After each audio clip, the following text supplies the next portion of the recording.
has expressed hatred for half of the country. Those articles? It doesn't matter. Look and it's at not. him. Because the bottom line is he says it. He has vitriol for them. And so does MSNBC, and so does CNN, and so does the New York Times. They have vitriol for half of the nation. They don't look at them like fellow Americans, and it's unfortunate. They try to paint them as racist. Charles Payne had unleashed the Kraken.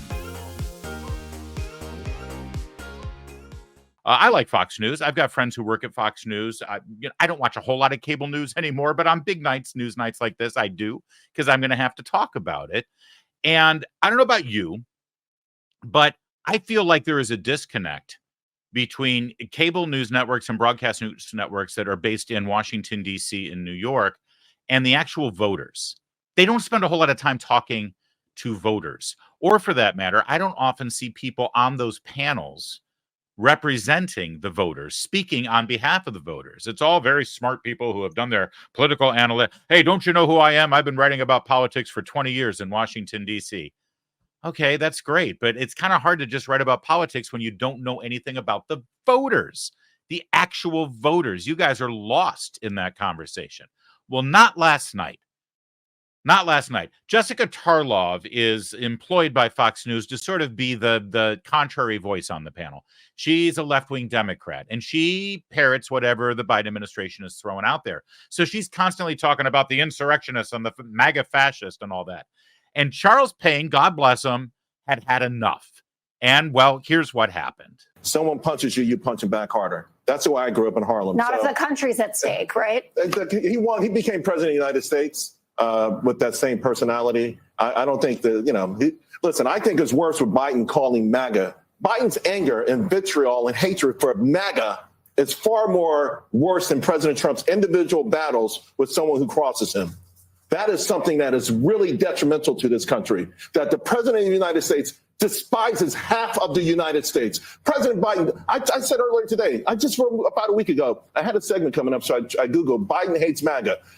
Nothing but articles after articles after articles. He has expressed hatred for half of the country. Those articles? It doesn't matter. And it's not. Because the bottom line is he says it. He has vitriol for them. And so does MSNBC, and so does CNN, and so does the New York Times. They have vitriol for half of the nation. They don't look at them like fellow Americans. And it's unfortunate. They try to paint them as racist. That all the things that they do to their fellow Americans who simply want a safe home, a safe community, for the children to have prosperity. They want the same thing, but they demean them all the time. That's why I think Phillips was so intriguing, because he went to a rally to find out for himself. And guess what?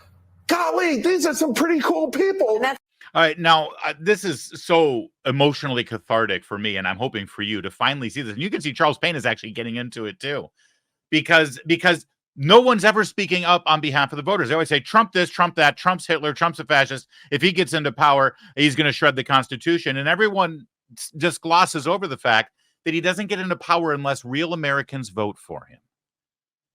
And what do you call a person who votes for Hitler? You call him a Nazi. And that's exactly what they're calling you without having to pay the price for calling you that. You'll remember last week I actually gave credit, if you want to call it that, to Rachel Maddow for finally saying this out loud, that the problem we have in this country is the authoritarian streak within the Republican Party. I mean, that's what they really believe. They rarely say it. But in Fox News, of all places, it shouldn't take Charles Payne to have this sort of emotional response finally and say, what's a lot worse here is what you're hearing from the president of the United States, who holds half of the American people in contempt. Why isn't that called out and displayed? And you just heard him refer to Dean Phillips. Dean Phillips, a congressman, a Democrat who was running for president against Joe Biden. But of course, you wouldn't know it because the Democrats don't really like democracy. They don't want him to be known of. They don't want him to be heard. They barely want to keep him. In some states, he's not allowed to be on the ballot because the Democrats are trying to protect democracy by keeping Democrats from being able to vote for a Democrat. Square that circle for me. But you just heard Dean Phillips Charles Payne refer to Dean Phillips up in New Hampshire because, yes, he just talked to CNN and he talked about this really bizarre thing that he did, a wild out-of-body experience. He crossed the street, literally, in New Hampshire. He went across the street to where people were lining up to go to a Trump rally and he talked to Americans, citizens, human beings, real live people who support Donald Trump. He actually talked to them. I went to a Donald Trump rally a couple nights ago. Never been to one. I had an event across the street. I saw the line of people waiting in the cold for hours.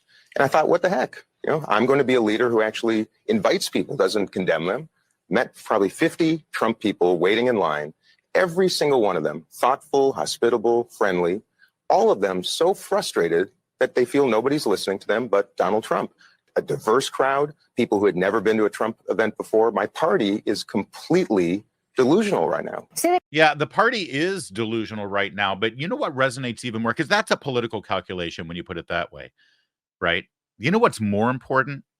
President Biden, President Mashed Potato Brains, Mr. Unity, Mr. I'm going to heal the nation's wounds, Mr. I'm going to be elected and I'm going to put this dark, ugly Trump period behind us and I'm going to come in and bring us all together as Americans because that's who I am.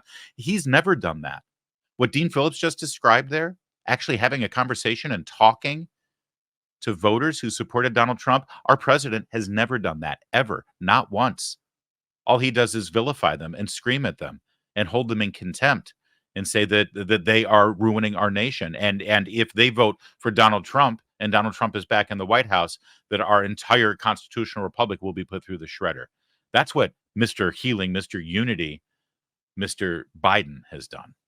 All right, back to this panel now, because it gets even spicier.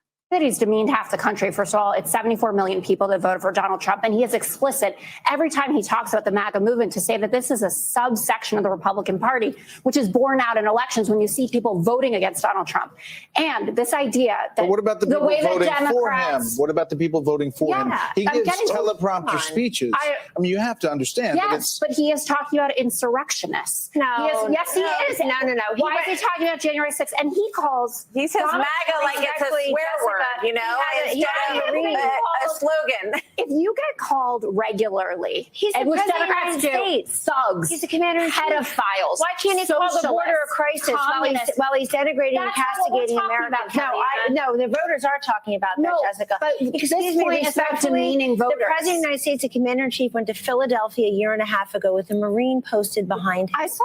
And gave a decidedly political speech where he insulted a large part of the country. And I've said many times on this network, and I'll say it again tonight, if people, a lot of people, spend a fraction of the time that they spend obsessing over Donald Trump, the person, learning one thing about the Trump voter, things may be very different. This is Joe Biden's version of Hillary's deplorable and irredeemable. And I did love the fact that Brett Baer and Martha McCallum jumped in on this. Usually sort of the moderators in both senses of the term on these panels. They let people go at it, but they don't jump in. But Martha McCallum is like, he says MAGA like it's a 4-letter word, which, by the way, it is. And Brett Baer saying, listen, he's talking about voters here. Voters, this was great. It was like Charles Payne had unleashed the Kraken. Like suddenly he exposed the fact that, you know what, it's okay to call Jessica Tarlov off on her BS. And they did. And if Fox News were smart, I'm pretty sure there's some people over there that are, they'd encourage more of this. Because there are a huge number of people in this country who feel like they don't have a voice. They used to think they did have a voice at Fox News. And now they feel like they are not represented. And maybe it took last night's discussion at the New Hampshire primary to remind Fox News that part of their job is to actually give voice to those voters, because there's another name for them.